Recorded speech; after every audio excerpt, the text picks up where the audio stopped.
If you want to fight and you want to send a contract, send one to me. I will take a few weeks break from living my retired life to kick the living goofy, entitled like you. You know my name, Andrew Tate. Google it if you want to know. Andrew Tate, the self-proclaimed top key, recently launched an attack on Jake Paul after the YouTuber turned down his offer for a fight. To be honest, his response was sharp and well executed. Brothers, one cage. Jake Logan, you Tristan. Who comes out alive? You know what? I'm trying so hard to not start internet beefs. I'm really trying not to. You could say Jake and Logan, man. Bro, don't worry about it. No, I can't lie. Bro, I'm going through life. I'm trying to live peaceful. This time, it's a bit surprising because the blonde-haired fighter has built his entire career on making bold callouts. So why back out now? Jake Paul claims he's all about proving himself as a real fighter, so the identity of his opponent shouldn't matter, right? Apparently, it does, especially if that opponent is Andrew Tate. Delusion. That's delusion. I'm sorry. beef. Look, Andrew, fighter, legitimate, badass motherfucker, Yeah. strong mentality. I'm sorry, Tristan Tate is a weak link. I say let's He got a bad shoulder. He's shaped like a gingerbread man. I don't want no beef, but that's delusion. PFO will set this up. Uh-oh. A MMA 10 double million, tag team match. 10 million for everybody. You might have a fight, you might have a fight on your hands. The fight Andrew proposed wasn't some gimmicky, low-stakes affair. It was a serious challenge, stripped of fluff and spectacle. What makes this even more interesting is that Andrew Tate isn't the type of opponent who needs Jake's fame or fortune. With a reported net worth of $700 million, Tate doesn't need the paycheck or the publicity. But Jake's decision to turn down the fight raises a lot of questions. For someone who prides himself on taking on anyone anywhere, why would Jake suddenly back down? It seems like he saw something in Andrew that made him reconsider, something that didn't fit into his carefully curated image. By the end of this, you'll understand exactly why Jake Paul rejected Andrew Tate's offer. And spoiler alert, it's not because Tate isn't a worthy opponent.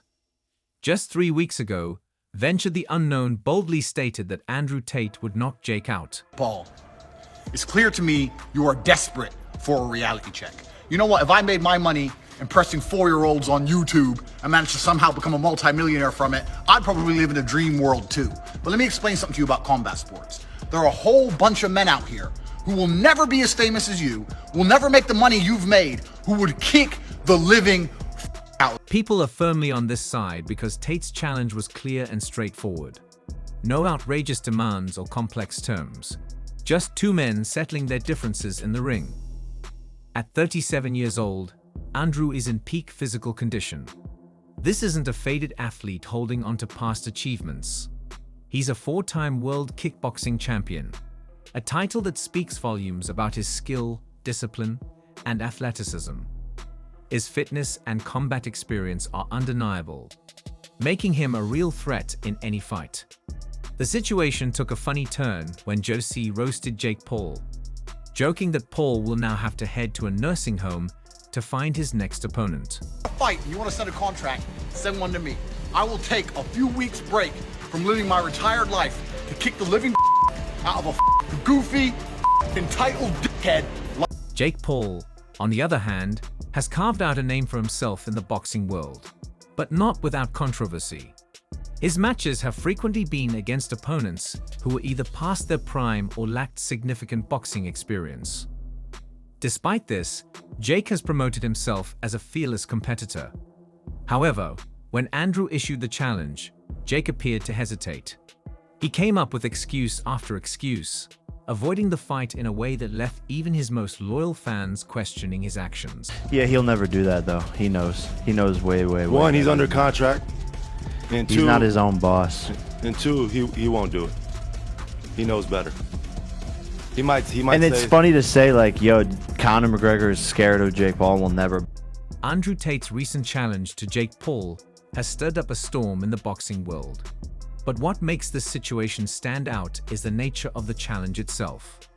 Unlike many of the theatrics Jake Paul has become known for, Andrew Tate's offer wasn't a gimmick. It wasn't about clout or chasing a payday. It was about settling scores in the ring with real stakes, and Jake's reaction to it has left many questioning his true intentions and motivations. Andrew Tate is no ordinary challenger. His credibility in combat sports speaks for itself.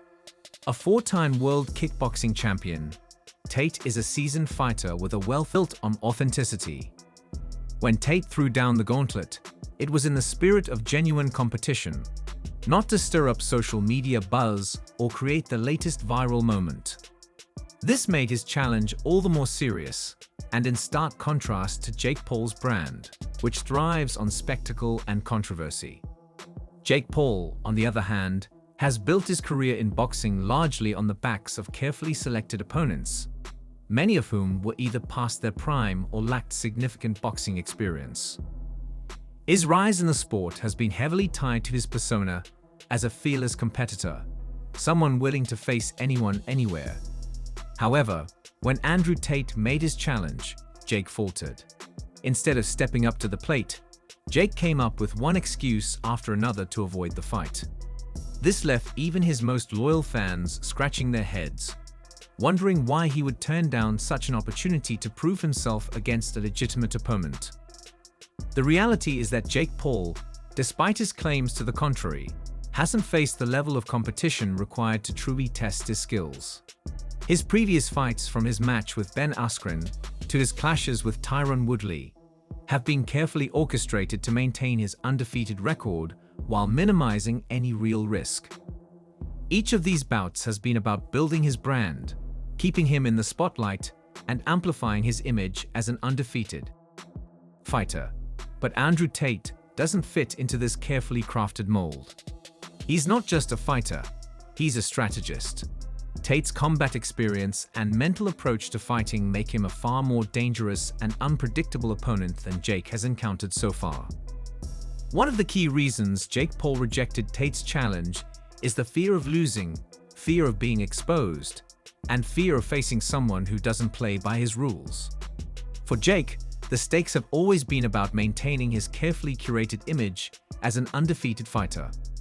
A loss to Tate would not only impact his boxing record, but it would also shatter the illusion of invincibility that has been central to his brand. Jake has worked hard to build a persona around the idea that he's unbeatable, that he's a dominant force in the ring. A defeat at the hands of Andrew Tate, however, would dismantle that image and leave him facing uncomfortable truths about his true skill level and the real challenges of the sport. Tate, on the other hand, has nothing to lose.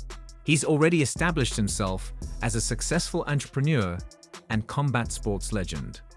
He doesn't need the paycheck, the publicity, or the fame that a fight with Jake Paul would bring.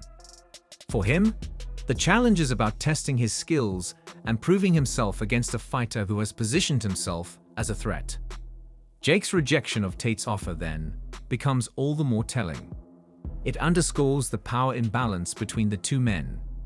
Tate has everything to gain, while Jake has everything to lose. This imbalance of stakes likely played a major role in Jake's decision to back out. Unlike his previous fights, where he could control the narrative and select opponents he knew he could beat, this fight with Tate would have been a true test of his abilities. There would be no safety net. There would be no chance to cherry-pick his way through the competition. Jake would have to face someone with the physical conditioning, combat experience, and mental